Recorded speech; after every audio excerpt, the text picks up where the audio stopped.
Isang batang ina ang biglang naglaho matapos ang tila isang ordinaryong gabi kasama ang kanyang pamilya. Lumabas sa telebisyon ang kanyang asawa na umiiyak na nagmamakaawang bumalik na ang kanyang may bahay alang-alang sa kanilang mga munting anak. Mabilis na ipininta ng media ang imahe ng isang walang pusong babae na nagtaksil at nang iwan sa lahat. Ngunit pagkatapos nito, tila isang walang halagang detalye ang naging crucial na mitsa upang mabunyag ang isang nakapanlulumong katotohanan na matagal nang nakabaon. Anong panlilin lang ang itinako ng huwad na pagganap na ito at sino nga pa ang tunay na biktima sa trahedyang ito? Hindi ko na po talaga alam ang gagawin ko. Naghanap na kami kahit saan pero wala pa ring bakas. Ang tanging inaasahan ko na lang ay ang bumalik siya. Ang mga salitang katatapos niyo lamang marinig ay binigkas sa harap ng mga kamera ni Diego Alvarez, isang asawa na mukhang labis na hapis dahil sa misteryosong pagkawala ng kanyang asawa ni si Brenda Montaña Requina.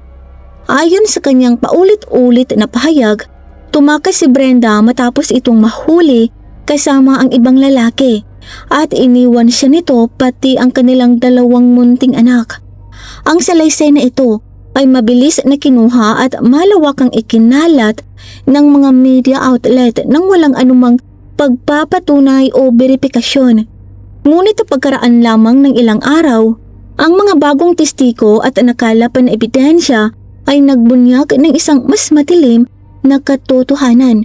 Hinubaran nito ang peking pagpapanggap na ibinalot ni Diego sa kanyang sarili at ipinakita kung sino talaga ang taong nagtatago sa likod ng maskarang iyon. Si Brenda Montaña Requina ay ipinanganak noong 1995 sa lungsod ng Alpardon sa lalawigan ng San Juan, Argentina. Siya ay anak ni Americo Roberto Montaña at Lara Carmen Requina. Lumaki sa isang malaking pamilya na may 9 na magkakapatid. Sa kabila ng mahirap na sitwasyong pangkabuhayan, ang pamilya ni Brenda ay palaging malapit sa isa't isa, masipag at namumuhay ng may pagkakaisa. Noong bandang 2012, noong siya ay 17 years old pa lamang, nakilala ni Brenda ang isang mas matandang lalaki na nagngangalang Diego, isang butcher na nakatira din sa lalawigan ng San Juan. Mabilis silang nagkaigi at nagsimulang mag-date. Matapos ang ilang pagsasama at pagkakaroon ng 2 anak, nagpa siya ang magkasintahan na magpakasal noong November 18, 2016. Bagamat nagpahayag ng pagkabahala ang magkabilang pamilya tungkol sa agwat ng kanilang edad, noong 2019, magkasama ng naninirahan sina Brenda at Diego sa isang maliit na bahay sa isang mahirap na komunidad kung saan kasama nila ang ina at mga kamag-anak ni Diego. Ayon sa mga salaysay, walang paggilyo ang pamilya ni Diego kay Brenda at madalas siyang tratuhin ng masama, lalo na kapag nasa trabaho si Diego at naiwan siyang mag-isa sa bahay para mag-alaga ng mga bata. Ang relasyon ni Brenda at Diego ay tila matatag sa ibabaw, ngunit ang katotohanan ay lubos na magkaiba. Ilang saksi ang nagulat na ang kanilang buhay mag-asawa ay medyo tensyonado dahil madalas na nagpapakita si Diego ng ugaling mapagkontrol, possessive at maging ng karahasan kay Brenda. Binabantayan niya ang mga pagbisita nito sa kanyang sariling pamilya, isang bagay na hindi alam ng pamilya ni Brenda dahil pinili ng batang ina na manahimik na lamang at hindi kailanman nagbahagi ng anuman tungkol sa kanyang sitwasyon.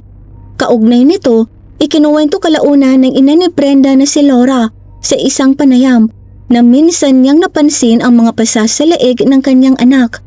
Nang seryoso niya itong tinanong kung ano ang nangyari, ngumiti lang ng pilit si Brenda at sinabing laro lamang ito ng mag-asawa. Sa pag-aakalang maayos ang kanyang anak, hindi na nag-usisa pa ang ina. Noong June 2019, nagsimulang gumamit si Brenda ng social media upang makipag-ugnayan muli sa mga dating kaibigan at makakilala na rin ng mga bago. Mabilis itong ikinagalit ni Diego at naging ugat ng maraming pagtatalo sa pagitan nila. Dahil wala siyang sariling telepono, madalas hiram muna ni Brenda ang cellphone ng kanyang kapatid na naospital matapos ang isang aksidente upang makipag-usap sa labas. Dahil sa tumitinding tensyon, Miyerkules, July 10, bumisita si Brenda, Jeko at ang kanilang dalawang munting anak sa pamilya ni Brenda. Ginugol nila ang buong araw kasama ang mga kamag-anak at umalis bandang 8:00 ng gabi. Walang sinuman sa kanila ang nakaisip na pagkaraan lamang ng ilang oras ay ganap na magbabago ang lahat. Kinaumagahan bandang 10:00 ng umaga, tinawagan ni Diego si Laura, ang ina ni Brenda, sa isang nalilito at nag-aalalang estado na sinasabing hindi niya alam kung saan nagpunta ang kanyang asawa. Mukha siyang labis na nagpapanik at nagpahayag ng matinding pag-aalala para sa kaligtasan nito. Gayunpaman, ang mga sumunod na pangyayari ay napuno ng mga kontradiksyon. Habang ikinukwento ang insidente sa iba't ibang bersyon, ibinintang ni Diego na tumakas si Brenda at sinabi pa niyang tumalon ito mula sa kotse nang walang anumang kasuotan at ninakawan siya ng malaking halaga ng pera. Agad matapos ang tawag, pumunta si Diego sa istasyon ng pulisya upang iulat na nawawala si Brenda. Isinalaysay niya na sinabi lang ng kanyang asawa na lalabas ito para maglakad-lakad sandali. Ngunit hinala niya ay may iba pang dahilan sa likod nito. Sa pagpapatuloy ng kanyang kwento, umamin sa kanya si Brenda na may relasyon ito sa ibang lalaki. Gayunpaman, ayon sa kanya, napakabuti pa rin ang kanilang buhay mag-asawa at hindi niya kailanman naisip na magbubunga ito sa biglaang pagkawala ni Brenda. Dahil sa lahat ng ito, sinabi ni Diego na kailangan niyang patunayan sa sarili niyang mga mata kung ano ang nangyayari. Ayon sa kanyang salaysay, palihim niyang sinundan si Brenda at nakita niya itong pumunta sa isang bakanting lote na ilang yarda lamang ang layo mula sa kanilang bahay. Doon ay nahuli niya ito sa loob ng isang kotse kasama ang isang hindi kilalang lalaki. Sa kanyang galit, binato ni Diego ng bato ang lalaki na naging dahilan upang tumakas ito sa takot. Kung tungkol naman kay Brenda, isiniwalat ni Diego na agad din itong tumakbo palayo at simula noon ay wala na siyang ideya kung saan ito nagpunta. Bukod dito, sinabi ni Diego na hindi ito ang unang pagkakataon na umalis si Brenda sa kanilang bahay. Kaya naman, sa simula ay ibinahagi rin ng lokal na puno ng pulisya sa media na naniniwala silang buhay pa ang batang ina at nagtatago lang sa kung saan. Walang pag-aatubili, sa mismong araw na iyon, naglunsad ang pulisya ng isang malawakang operasyon sa paghahanap.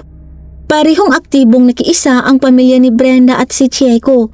Gayunpaman, bago sumapit ang July 12, sa kabila ng paggamit ng mga asong paghahanap, mga kabayo, puwersa ng pulisya at maging mga drone, walang anumang bakas ng batang ina ang natagpuan. Sa puntong iyon, nagsimula ng maghinala si Laura na baka sinaktan ni Diego ang kanyang anak kaya ito nagtatago. Nang gabing iyon, dahil hindi na niya matiis ang kawalang katiyakan, direktang tinanong niya si Diego kung sinaktan ba nito si Brenda. Sa harap ng direktang tanong na ito, nanatili lamang natahimik si Diego habang nakayuko ang ulo at walang sinabi.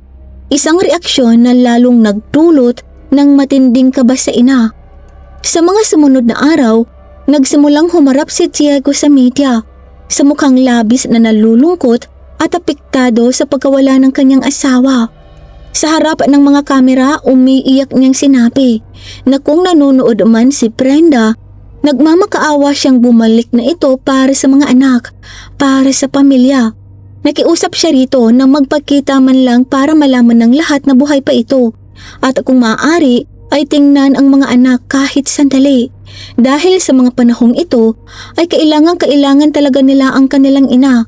Gayunpaman, hindi lang iyon ang lahat. Sa gitna ng kanyang mga hikbi, inulit din ni Diego ang kanyang pahayag na siya ang biktima ng pagtataksil. Ang mga bagay na sinabi niya sa pulisya habang idiniriin na sila ay kasal na ng 8 taon at may 2 anak na tila ba upang patatagin ang imahe ng isang nagdurusa at iniwang asawa sa mata ng publiko. Ngunit ang mismong mga emosyonal na pahayag na ito ni Diego ang naging mitsa upang magsimulang magduda ang pamilya ni Brenda. Inilarawan nila si Brenda bilang isang mapagmahal na ina na palaging inuuna at inaalagaan ang kanyang mga anak ng buong puso. Kaya naman, para sa kanila, ang ideya na bigla na lang itong aalis at iiwan ang 2 anak ng walang pasabi ay ganap na hindi makatuwiran at imposibleng paniwalaan. Sa kabila nito, pinili pa rin ng karamihan sa mga media outlet noong panahong iyon na paniwalaan ang salaysay ni Diego. Nang walang mas malalim na investigasyon, nagmamadali silang naglatahala ng mga artikulo na may mabibigat na ulo ng balita na naglalarawan kay Brenda bilang isang babaeng nagtaksil sa kanyang asawa at walang awang nang iwan sa kanyang mga anak. Mabilis na nadungisan ang kanyang imahe. Naging sunod-sunuran siya sa mata ng publiko na nagdulot ng malaking kaguluhan at lumikha ng alon ng matitinding pambabatikos. Gayunpaman, ilang sandali lang pagkatapos nito, 2 kabataan ang biglang lumapit upang magsilbing saksi. Ang kanilang patutuo ay ganap na nagpabaligtad sa buong kaso. At sa pagkakataong ito, si Brenda ay hindi na ang kontrabida gaya ng ipinakita ng pambansang media. Sa kabaligtaran, ang katotohanang ibinunyag nila ay nagsimulang magpakita ng isang ganap na kakaibang kwento, madilim, nakakapangilapot at puno ng mga misteryo. Nagsimulang umikot ang lahat sa ibang direksyon noong July 13 nang si Jose Miguel Guajardo ang napaulat na lalaking kasama ni Brenda sa kotse noong magbato ng bato si Diego ay opisyal na nag-akusa kay Diego dahil sa pag-ataking nangyari 2 araw bago iyon. Ayon sa kanyang patutuo, ginamitan siya ni Diego ng bato upang saktan na nagdulot ng pinsala sa kanyang kaliwang kamay. Ikinuwento ni Jose na noong umaga ng July 11th, nagkasundo silang magkita ni Brenda malapit sa rilis ng tren. Isang lokasyon na napag-usapan nila sa pamamagitan ng pag-uusap sa social media. Naglakad si Brenda patungo sa tagpuan at nag-usap sila ng ilang minuto gaya ng dati. Gayunpaman, ang pagkikitang iyon ay mabilis na naging isang bangungot nang biglang sumulpot si Diego. Nang walang babala, sumugod ito at malakas na sinuntok si Brenda sa mukha bago galit na ibinato ang bato kay Jose. Bagamat nagawang itaas ni Jose ang kanyang kaliwang kamay upang harangan ito, nasaktan pa rin siya at agad na tumakas sa takot. Nang lumingon siya, nakita niya si Diego na nakatayo pa rin malapit kay Brenda habang sumisigaw ng pagbabanta, "Lalabas ka o papatayin kita." Ang patutuo ni Jose ay hindi lamang ganap na nagpabulaan sa naunang kwento ni Diego, kundi nagdala rin ng malinaw na hinala sa marahas na pag-uugali nito at sa tunay na motibo sa likod ng kanyang mga aksyon. Dahil sa mga bagong pangyayaring ito, mabilis na naglabas ng pulisya ng warrant of arrest para kay Diego sa kasong minor assault. Kasabay nito, kinumpirma nila na si Brenda ay mayroon nga palang romantikong relasyon kay Jose. Isang bagay na una nang naging unilateral o isang panig na pahayag lamang ni Diego. Samantala, ipinagpatuloy ng mga otoridad ang kanilang mga pagsisikap na mahanap si Brenda sa pag-asang buhay pa ito. July 15th, isang mahalagang breakthrough ang naganap nang masundan ng mga asong panghanap ang ilang kahina-hinalang bakas ng paa sa paligid ng bahay ni Jose. Ang natuklasang ito ay lalong sumuporta sa unang hinalang tinitingnan ng pulisya na si Brenda ay sadyang nagtatago at ayaw magpahanap.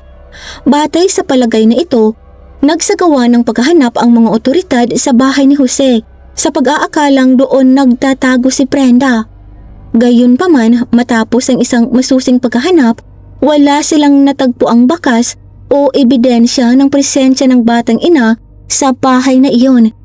Ngunit kinabukasan, isang hindi inaasahang impormasyon ang nagdala ng nakagigimbal na pagbabago sa kaso ng ang 2 teenagers na may edad 14 at 17 Matapos masubaybayan ang balita at malaman ang tungkol sa insidente, ay pumunta sa istasyon ng pulisya kasama ang kanilang mga pamilya upang magtestigo. Sinabi nila na habang nangangaso sila ng mga ipon sa isang malapit na lugar, nakita nila ang isang lalaki na ipinarada ang kanyang motorsiklo sa isang kalapit na kalye. Nasaksihan nila pagkatapos na ang taong ito ay nagsimulang magpaningas ng apoy. Nang mapansin nito ang presensya ng dalawang kabataan, naging balisa ito, nag-alala at lumapit sa kanila na may intensyong suhulan sila para umalis at huwag ipagsabi ang nangyari. Nang hilingin ng pulisya na ilarawan ang lalaking nakasalamuhan nila, malinaw na inilarawan ng dalawang kabataan ang iisang tao, si Jericho iyon.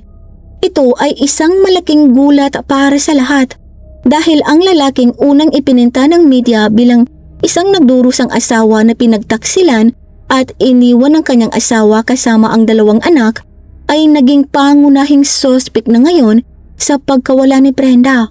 Ang kwentong binuo ng mga media outlet tungkol sa isang masamang babae na nang-iwan sa kanyang pamilya ay nagsimula ng gumuho.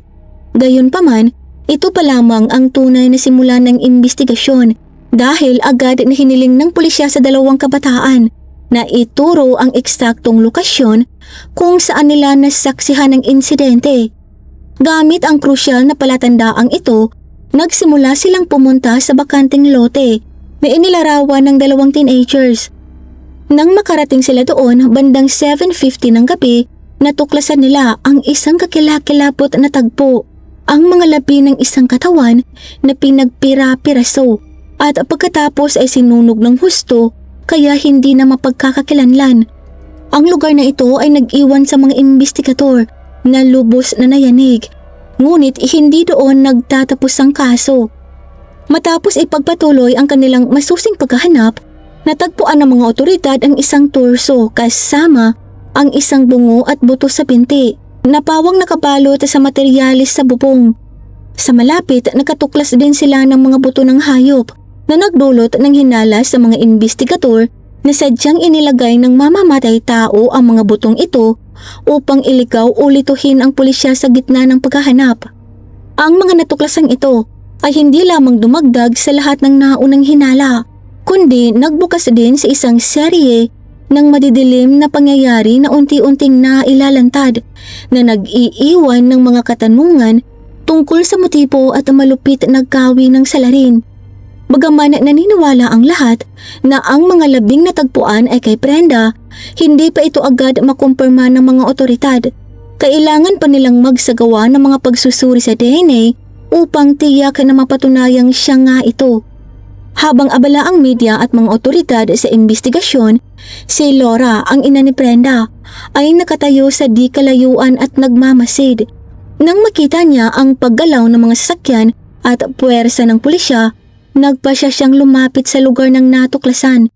Sa isang saglit, napansin niya ang isang pilak na kwintas na may hugis pusa, isang bagay na palaging isinusuot ng kanyang anak na naroon sa gitna ng mga lapi.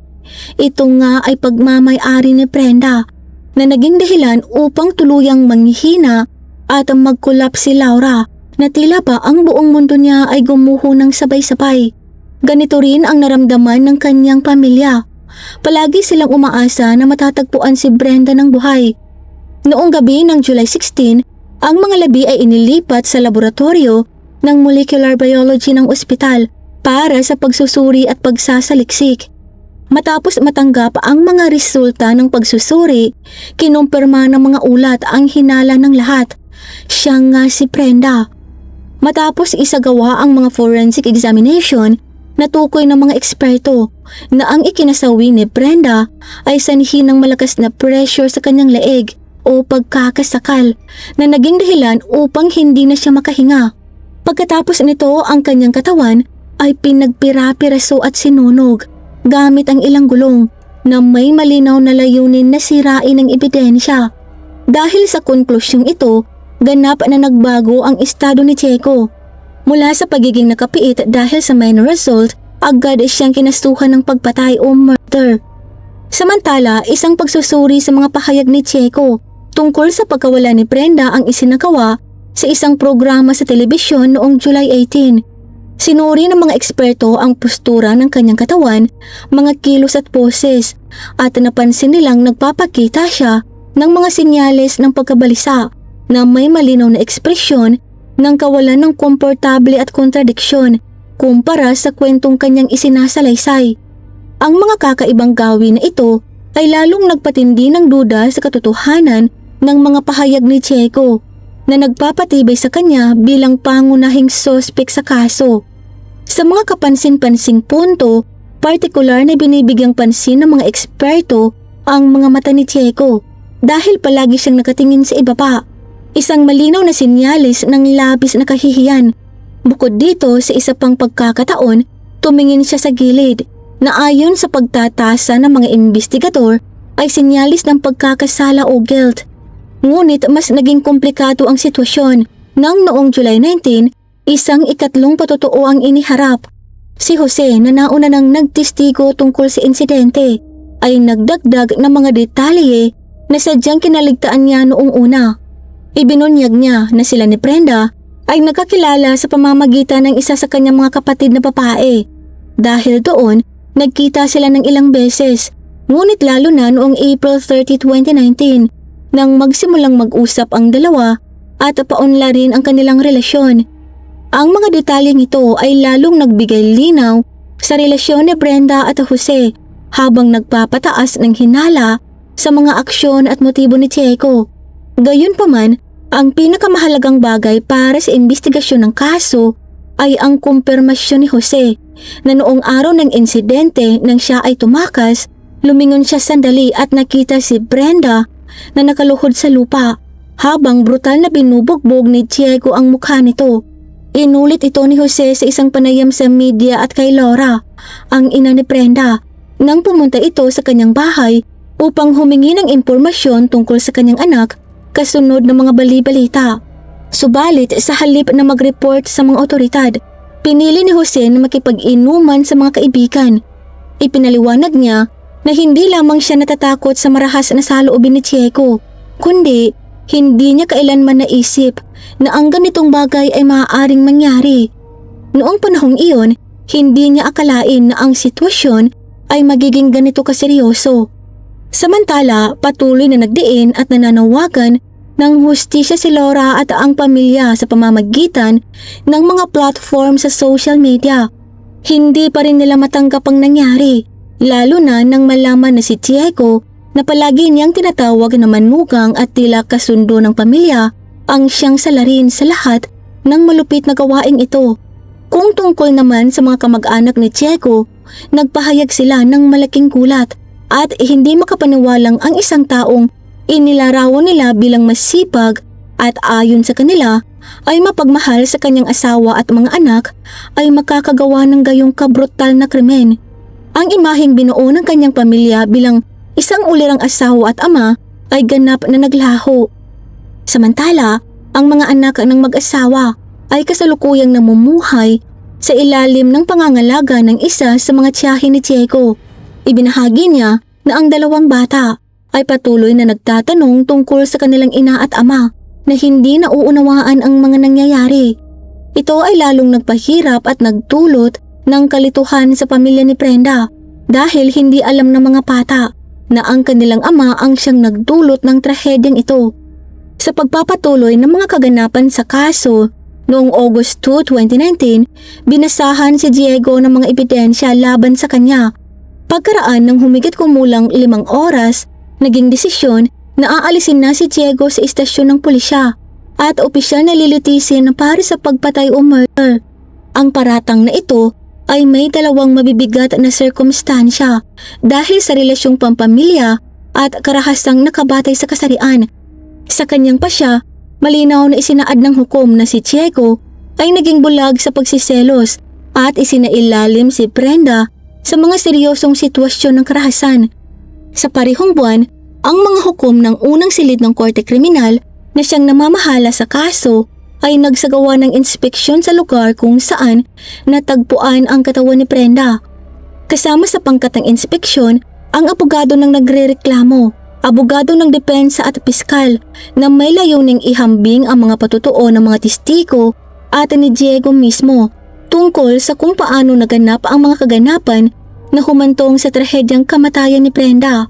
Lumahok din si Laura, ang ina ni Brenda, kasama ang kanyang asawa at ilan sa kanilang mga anak. Sila ang unang lumahok sa inspeksyong ito at sumaksi sa mga yugto ng proseso ng paghahambing. Ayon sa impormasyon, ito ang tanging inspeksyon na isinagawa ng mga hukom sa korte sa buong kaso. Para sa piskal na humiling ng pamamaraang ito sa mga hukom, ang on-site na inspeksyon ay itunuturing na isang pangunahin at mahalagang hakbang sa proseso ng paglilitis. Mula sa inspeksyong ito, napatunayan ng mga hukom na ang itinistigo ng mga saksi ay tumpak at sa makatwid ay hindi maitatangging ebidensya laban kay Diego na nahaharap sa habang buhay na pagkakabilanggo para sa pagpatay na may mga mabibigat na sirkumstansya. Ang hatol para kay Diego ay maingat na pinag-isipan ng korte na may 35 taong hantungan sa kulungan nang walang anumang espesyal na benepisyo. Noong March 2020, si Eileen, isa sa mga kapatid na babae ni Brenda, ay gumamit ng social media upang manawagan ng hustisya na humihingi ng habang buhay na pagkakabilanggo para kay Diego at nagbahagi ng isang nakakaantig na mensahe bilang pag-alala sa kanyang kapuspalad na kapatid. Si Laura, ang ina ni Brenda, ay hindi rin mapigilan ang kanyang sakit at galit sa nangyari habang ipinapahayag ang kanyang pagmamahal sa anak.